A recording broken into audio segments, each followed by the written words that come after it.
उसके चलते 50% लोगों का रिजेक्ट कर दिया गया है। अगर एक सोसाइटी में आप एक ही मेंबर बन सकते हैं, लेकिन ये क्या सिस्टम था पहले कि आधार सिस्टम नहीं था, किसी का वोटर आईडी कार्ड से जमा हुआ, किसी का पासबुक से जमा हुआ, कोई नहीं प्रूफ है तो मुखिया से लिखवा के दे दिए तो सहारा में पैसा जमा हो जाता था। तो एक ही आदमी का मल्टीपल आईडी बन गया। तो ये कोई गड़बड़ी नहीं है, ये ऐसा बैंकिंग सिस्टम में भी था कि अगर एसबीआई में भी आप खाता रखे हुए थे 10 साल पहले और 4 ब्रांच में है तो 4 कस्टमर आईडी बन जाता था। लेकिन सी केवाईसी का सिस्टम लाया आरबीआई ने कि सेंट्रल केवाईसी होगा, उसमें सबको मर्ज कर दिया गया कि जब हमारा 5 आईडी बन चुका है, अगर हम बोल रहे हैं कि नहीं 5 आईडी मेरा ही है, आज के डेट में हम एक्सेप्ट कर रहे हैं कि हम एक ही आदमी हैं, सारा पैसा मेरे पैन कार्ड पे जो भी टीडीएस बनता है काट के हमको दे दीजिए, हमको कोई टैक्स चोरी का मतलब नहीं था हमको मल्टीपल मेंबरशिप लेने का, क्योंकि वो इल्जाम लगाएगी कि आप मल्टीपल मेंबरशिप लिए टैक्स बचाने के लिए। लेकिन ऐसा मकसद किसी का नहीं है कि ऐसा रहता तो आधार से लोग अप्लाई किया है करता ही नहीं, क्यों हमारा तो सोसाइटी का क्या नियम है कि एक ही आईडी बन सकता है, किसी का एक ही निवेशक हो सकता है? अरे कहीं भी नियम किसी भी सोसाइटी का है कि आप अगर आप मेंबरशिप कहीं दिखा रहे हैं कि 10 लोग मेरे मेंबर हैं और एक ही आदमी को 10 बार आप दिखा रहे हैं, तो आदमी को जब खड़ा किया जाएगा कि 10 सब लोग को बुलाइए तो आदमी तो उतना पूरेंगे नहीं, इसका मतलब गड़बड़ हो गया।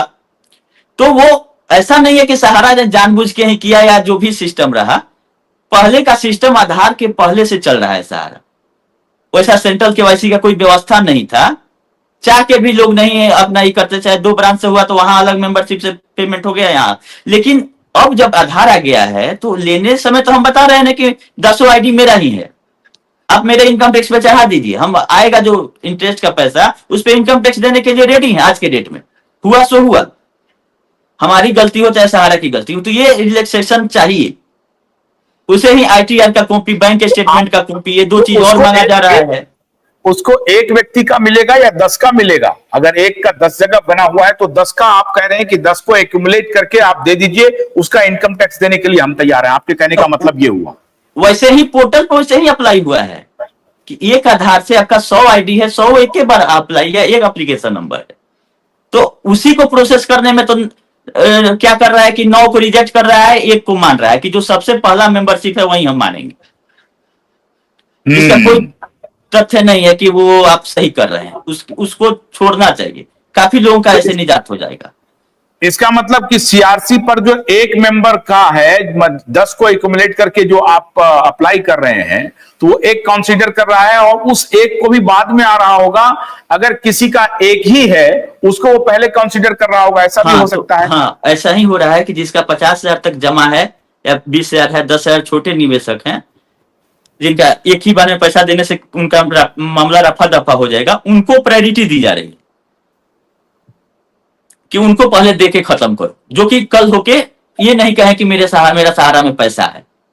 लेकिन अगर जिसका 10 लाख है चाहे 5 लाख से ऊपर का तो एप्लीकेशन ही बंद है, डेथ हो गया उनका एप्लीकेशन ही बंद है, बहुत सारा लिमिटेशन है, बावजूद उसके 3,000 करोड़ रुपया रिलीज हो गया। हम तो सहारा फाइनेंस को पढ़ते पढ़ते पढ़ते पढ़ते अब पीएचडी भी हो जाएगा तो भी हम इसके जाल को समझ नहीं पाते हैं। हम लोग समझे हैं सर, हम लोग बहुत हद तक समझे हैं और सूचना भी इसकी हम लोग दिए हैं कंसर्न डिपार्टमेंट को कि क्या हो रहा है। जैसे जमीन वाला मामला है, ईओडब्ल्यू जांच कर रही है, पहला कि आप 800 करोड़ का जमीन 90 करोड़ में बेच दिए, दूसरा उसमें गड़बड़ी है कि सहारा सीबी में पैसा जाना था आपने नहीं जमा किया। वैसे पूरे देश में चल रहा है। और इनका जो बहाना आज तक आया है कि एमबी वैली नहीं बिक रही है, एम्बार्गो है तो बरसोबा वाला नहीं बिक रहा है, जब कोर्ट में सुनवाई होगा तभी इनका प्रॉपर्टी 6 लाख करोड़ का होगा। ऐसे सेम इनका रिप्लाई 2013 से 2025 तक रहा है कि हम इस जमीन पे ये चीज बनाएंगे तो इतना का हो जाएगा। अब वो समय बीत गया, जो 2013 में प्रपोजल दिए थे कि बरसोबा मेरा 2021 में बन के तैयार हो जाएगा, तो 2024 में भी वही प्रपोजल है इनका, 2021 भी बीत गया। 24 में भी वही प्रपोजल है कि अगला 14 साल में हम बना के दे देंगे। आज ना उन पे बनाने पे रोक है, ना किसी के साथ एग्रीमेंट करने पे रोक है। सुप्रीम कोर्ट ने ये नहीं बोला था अपने सुनवाई में कि आप किसी पार्टी को बुला के लाइए, उसको पैसा से मतलब था कि पैसा आप कहां से दीजिएगा। तो इन्होंने ओवरऑल रियलिटी को खड़ा किया और 1,000 करोड़ का डीडी लेके चले गए। ये तो 2015 में भी कर सकते थे, ऐसा तो रोक नहीं है। सुप्रीम कोर्ट ने स्पष्ट किया था सितंबर में कि ना एम्बार्गो है ना बिजनेस करने पे आपके रोक है। तो आप लोगों का पैसा लेके किए क्या? ये तो सबसे इंपॉर्टेंट बात है कि पैसा लेकर के क्या किया, वो पैसा गया कहां? और ठीक है आप जमीन बनाए थे, लेकिन जमीन बनाए, जमीन जब बेच रहे हैं, ऑल इंडिया का जमीन बहुत जगह का बेच बेच भी दिए, तो वो पैसा सहारा सेवी में जाना था कि लोगों को पैसा रिफंड हो, वो नहीं कर रहे हैं। अरे तो वही तो मैं कह रहा हूं कि आपने पैसा जो लोगों से लिया, उस पैसे का क्या किया? अगर आपने प्रॉपर्टी बनाई तो प्रॉपर्टी का डॉक्यूमेंट आपने जो दिया है उसी का आप इन्फ्लेटेड वैल्यूएशन लगा रहे हैं। किसी को कह रहे हैं 4 लाख करोड़ का है, और आपने पूरी दुनिया में कहा हुआ है कि वहीं पर हमने लगा दिया है। अकेले एमबी वैली में कह रहे हैं कि 70,000 करोड़ का निवेश अपने हमने कर दिया है, जिसका वैल्यूएशन आप कह रहे हैं 4 लाख करोड़ का है। अब वो एक दिन में एमबी वैली बिकेगा नहीं। नहीं देखिए, एमबी वैली का रिजर्व प्राइस 48,000 को, ये आपका 40,000 के आसपास रखा गया था एमबी वैली का रिजर्व प्राइस। अब उसका पोटेंशियल ही 5.5 लाख करोड़ दिखाते हैं कि उस जमीन पर अपार्टमेंट बनेगा, होटल बनेगा, तो बिकेगा तो 5.5 लाख करोड़ आएगा, और बरसोबा से 55,000 करोड़। लेकिन क्या ये अपने पास्ट को देखे हैं कि आज तक जब से सहारा चल रही है तब से अभी तक 5.5 लाख करोड़ का रेवेन्यू इन्होंने जनरेट किया हो किसी विभाग से? हर एक जगह इनका लॉस है, हर एक कंपनी में लॉस है।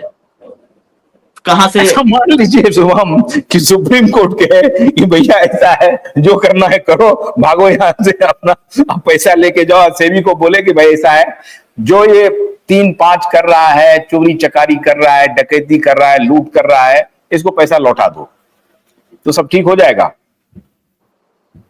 अभी ठीक तो नहीं होगा, सब इंटरेस्ट समेत पैसा लेना बड़ा मुश्किल है, लेकिन जो पैसा पड़ा हुआ है उसके लिए हम लोग लड़ रहे हैं कि वो तो कम से कम बट जाए। नहीं तो कहीं सहारा से भी मीडिएशन के थ्रू से भी सहारा को पैसा अगर मिल गया 20,000 करोड़। मैंने ये सवाल इसलिए किया शुभम, क्योंकि ये एजम्पशन है ना कि ये राधा को 9 मन होगा, तब राधा नाचेगी, तब लोग देखेगा, हमने एमबी वैली बना लिया है। अब ये बात सुब्रत राय खुद कह रहे थे कि हम लोगों से जो छोटे छोटे पैसे लिए उसको हम कहीं इन्वेस्ट करना चाहते थे, उस इन्वेस्टमेंट के बदले में हमको रिटर्न आता, और फिर वो रिटर्न हम अपने निवेशक को लौटाते, वो भी खुश रहते, जो हमारे जो लोग थे जो निवेश ला रहे थे वो भी खुश होते, कंपनी भी खुश होती, और इस तरह से प्रॉस्पेरिटी बढ़ती। सेबी ने बिना मतलब का अड़ंगा लगा दिया, और थोड़ी बहुत कमियां थी हमारे अंदर भी, उसको दुरुस्त करके अगर वो चला देते तो चलते रहते। इससे क्या हुआ कि कंपनी भी डूब गई, सारे लोग जो हमारे ऊपर डिपेंडेंट थे वो भी डूब गए, निवेशक भी डूब गए, किसी का भला नहीं हुआ। तो मान लीजिए कि हम एमनेस्टी स्कीम के तहत सरकार ये कहे कि जो भी पाप किया, पुण्य किया, गलत किया, अच्छा किया, अब रहने दो, ये पैसा लौटा दो, और देते हैं सहारा को समय कि आप अपने निवेशकों का सारा पैसा लौटाइएगा। कब तक लौटाइएगा? तो फिर वो वही काम करेंगे, पैसा ले लेंगे। निवेशक तो इनके इतने बेचारे परिश्रम गरीब हैं, वो तो दरवाजे तक भी नहीं पहुंचेंगे, और फिर ये फैला देंगे कि देखो हम तो सुप्रीम कोर्ट को घुटने पर टिका दिया, सरकार को घुटने पर टिका दिया। देखिए सर, सेबी कभी भी ये नहीं बोलती है कि हम आप पर कार्रवाई करेंगे चाहे कुछ करेंगे। अभी हमेशा से कोर्ट हो या सेबी हो, पैसा रिफंड का ही बात किया है कि आप अपने जमाकर्ताओं का रिफंड करके हमको प्रूफ दे दीजिए, सबसे पहला यही ऑर्डर है। लेकिन जब जब इनको रिफंड करने का मौका मिला, ये नया सर्टिफिकेट पकड़ा दिए और वहां पे रिपोर्ट कर दिए कि कैश में हम भुगतान कर दिए। नहीं तो ये इनका तो यही दलील था ना, एक मिनट, इनका तो यही दलील था ना कि आप हमको कह रहे हैं पैसे रिटर्न करने के लिए, हम पैसा कैसे रिटर्न करेंगे? हम तो उनका पैसा लेके जमीन में लगा दिए हैं, अब जमीन बेचेंगे तो रिटर्न करेंगे, ये है ना इनकी दलील। नहीं, दलील रिटर्न में दूसरा है। ये रहती तो कोर्ट उसका रास्ता निकाल देता कि कहां लगाए, जमीन का डिटेल दीजिए, हम देखते हैं कितना बिकेगा। उनकी दलील ये थी सहारा सेबी में कि इन्होंने 1 महीना के अंदर, जून 2011 के आसपास, जब सहारा सेबी का विवाद माननीय सुप्रीम कोर्ट में चल ही रहा था, तभी इन्होंने 17,000 करोड़ 1 महीना के अंदर जमाकर्ताओं को वापस कर दिया। इनका स्टैंड ये है, वो भी कैश में, वो भी कैश में, जबकि आदेश था कि अकाउंट पे चेक देना है आपको। वहां ये पकड़ा गए, उनकी नियत थी चोरी की, पकड़ा गई। हाँ तो ठीक है, कोर्ट मान लिया।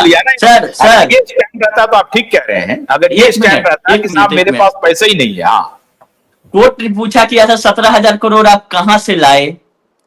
हाँ। देने के लिए तो लाना भी पड़ेगा। तो दूसरे कंपनी में मेरा कलेक्शन चल रहा था, वहां भी कल कैश आ रहा था और यहाँ कैश जा रहा था। तो पूछा गया कि कैश हैंडलिंग कैसे किए, ये पूरे इंडिया में 17,000 करोड़ घुमाए, तो थाना को इन्फॉर्मेशन तो आपको देना रहता है। राइट। तब यहाँ पे साइलेंट है, तो कोर्ट समझ ली कि कितने ईमानदार हैं ये। हाँ। ईमानदारी इनकी सारी वहां पे फेल हो गई थी, जिसके चलते 15 साल से लटक रहे हैं और कोई भी चीफ जस्टिस ऑफ इंडिया उस ऑर्डर को नहीं पलट पाया है जो कि 2012 में दे दिया गया था। और लास्ट में इन्होंने कबूल कर लिया कि मैंने कैश में पैसा लौटा दिया। अब इनको पूछ दिया कि कैश आप 17,000 करोड़ रुपया लाए कहां से, तो ये प्रूफ ही नहीं दे पा रहे हैं। नहीं, प्रूफ दिए हैं कि सहारा इंडिया का जो सोसाइटी है वहां से हम 12,000 करोड़ ले आए और सहारा क्यू सब से 5-7 हजार करोड़ लाए। ये दोनों से कैश कलेक्शन किए। अच्छा। इसमें पैसा आ रहा था, हमने दिया, तो बैंकिंग प्रूफ मांग दिया गया कि उसमें आया उसका भी बैंकिंग प्रूफ दे दो। हाँ। बैंक कहीं तो बैंक में जाएगा पैसा ना, कि ऊपर ऊपर ही घूमेगा। हाँ। तो बैंकिंग प्रूफ इनके पास था नहीं। जो कैश जो आ रहा था आपकी बोरी में आ रहा था, वो बोरी बैंक में जा ही नहीं रहा था। हाँ। और उसी बोरी से इधर से आ रहा था, हम उधर दे रहे थे, ये हुआ। हाँ, ये हुआ सर। और इनके बड़े बड़े वकील लोग खड़ा होकर सुप्रीम कोर्ट में ये बात बोल रहे हैं। तो बोला गया